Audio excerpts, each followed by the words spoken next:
नमस्कार दोस्तों, फिर से आपका स्वागत है लोक भारती हिंदी इस YouTube चैनल पर।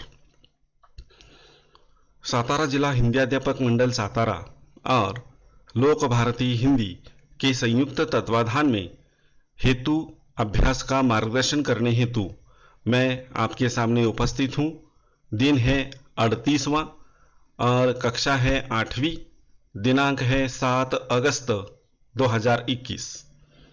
आज के हमारे क्षेत्र है भाषाभ्यास। कौशल अथवा योग्यता है कारक चिन्ह का लेखन को अधिक प्रभावी बनाने का प्रयास, और संबोध है कारक चिन्ह। इसके लिए अपेक्षित कौशल दिए हैं।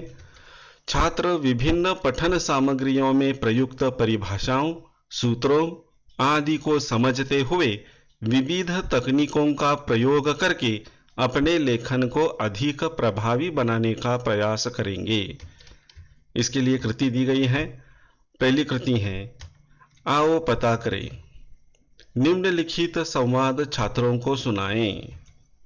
एक संवाद दिया है, इसको विद्यार्थियों को सुनाना है, लेकिन इसमें गलती भी आ गई है। इस गलती को मैंने यहाँ पर दिखाया है, दर्शाया है।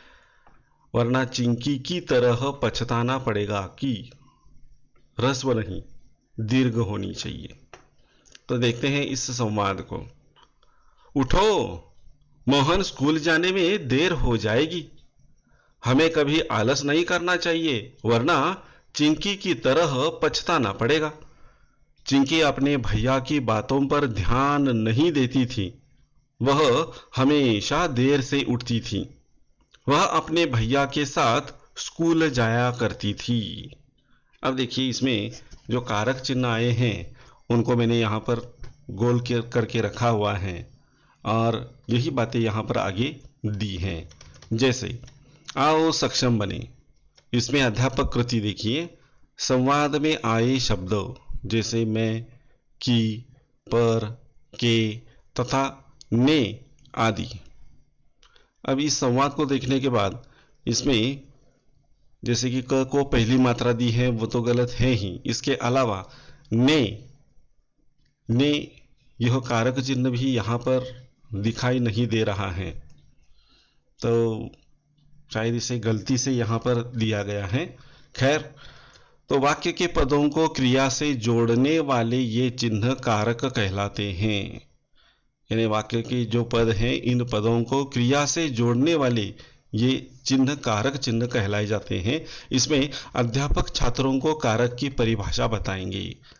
कारक किसे कहते हैं, इसकी व्याख्या क्या है, इसकी परिभाषा क्या है, वो संक्षेप में यहाँ पर दिया गया है। जैसे संज्ञा या सर्वनाम शब्दों के जिस रूप से उनका संबंध वाक्य में प्रयुक्त क्रिया तथा अन्य शब्दों से जाना जाता है, उसे कारक ऐसा कहते हैं। तो यह कारक और इस कारक की परिभाषा। आओ अभ्यास करें। वाक्य पढ़ो और समझो। वाक्य पढ़ने हैं। पहला, मृदुल ने अमरूद खाया। कर्ता है मृदुल और ने है कर्ता कारक। दूसरा वाक्य है मीरा ने रमेश को बुलाया। दूसरे वाक्य में देखिए, कर्म रमेश को बुलाया है, तो को यह कर्म कारक है। अगला वाक्य है राजेश चाकू से फल काटेगा। चाकू काटने का साधन है से, तो यह करण कारक है। राजा सरदार के लिए पुरस्कार घोषित करता है।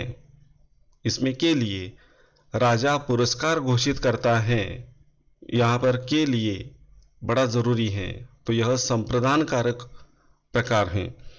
पत्ते पेड़ से गिरे। पत्ते और पेड़ में अलगाव है, से अपादान कारक है। राजेश मेरी मौसी जी का बेटा है। राजेश और मौसी का संबंध है, इसलिए का की के संबंध कारक अव्यय संबंध कारक। अगला वाक्य है घर के छत पर पंछी बैठा है। पर कार्य का स्थान सूचित करता है, इसलिए अधिकरण कारक सूचक। और आठवां है अरे इधर आ जाओ। अरे, किसी को संबोधित करता है तो वह संबोधन कारक है। इस तरह से ये कारक के प्रकार हैं। आगे देखते हैं, उचित कारक चिन्ह द्वारा रिक्त स्थानों की पूर्ति करो। पहला है, मां ने सौरभ को बहुत डांटा। कबूतर डाल पर बैठा है। फल पेड़ से गिर गया। पिता ने बालक को पुस्तक से समझाया। और अंतिम है पांचवा, सामान कमरे में रख दो। इस तरह से ये 5 वाक्य यहाँ पर दिए हुए हैं और इसमें योग्य कारक चिन्ह लगाना है। आओ सृजन करें। अध्यापक छात्रों से कारक के भेद पूछे। प्रश्न, निम्नलिखित वाक्यों में रेखांकित शब्द में कौन सा कारक है उसको लिखना है। जैसे श्याम की पत्नी मेरी बहन है, संबंध कारक। वह आगरा से बस में गया, कर्ण कारक। अरे, तुमने वह गिलास तोड़ दिया। अरे, संबोधन कारक। और अंतिम वाक्य, गीता ने सुंदर गीत गाया, अपदान कारक। तो इस तरह से ये उत्तर यहाँ पर दिए गए हैं। पूरक साहित्य स्रोत है, इसके लिए एक लिंक दी गई है। इस लिंक पर क्लिक कीजिए या टाइप कीजिए तो इसके बारे में अधिक जानकारी आपको वहाँ पर प्राप्त होगी। तो दोस्तों, आज के लिए बस इतना ही। हम यहाँ पर रुकते हैं। धन्यवाद।